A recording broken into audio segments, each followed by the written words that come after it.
everything that comes afterwards, it is sunnah.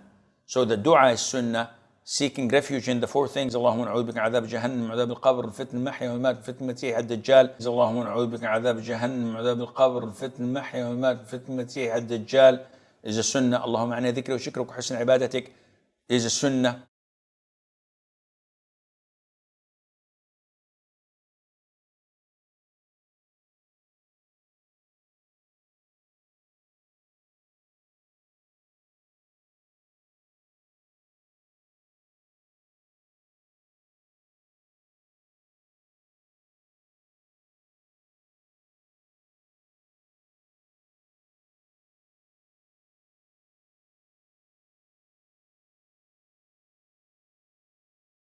What is the most famous dua we ask Allah after the tashahhud and before concluding our prayer?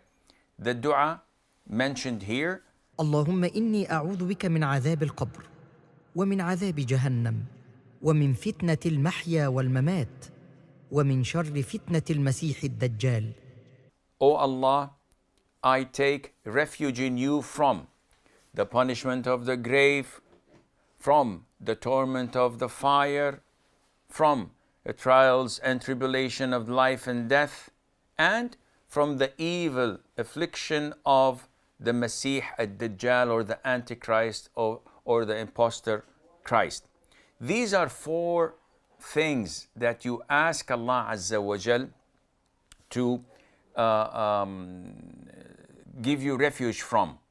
And also the following hadith is around this area where we say, اللهم إني أعوذ بك من عذاب القبر وأعوذ بك من فتنة المسيح الدجال وأعوذ بك من فتنة المحيا والممات اللهم إني أعوذ بك من المأثم والمغرم. O Allah, I take refuge in you from the punishment of the grave, and I take refuge from you in from the temptation and trial of Al-Masih ad-Dajjal, and I take refuge in you from the trials and tribulations of life and death. O Allah, I take refuge in you from the sin, or from sin and death. So sin and death are extra to the previous hadith. What do we learn?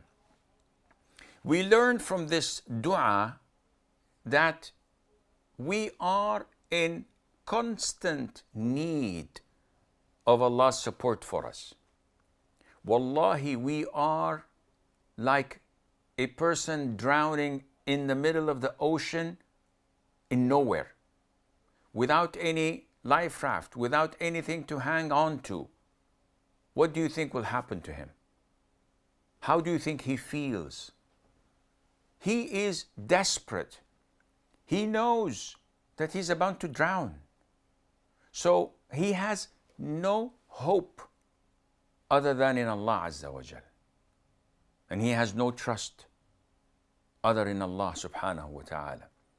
This is what we do as Muslims at the end of every salat, seeking refuge in Allah Azza wa Jal from these four things and more.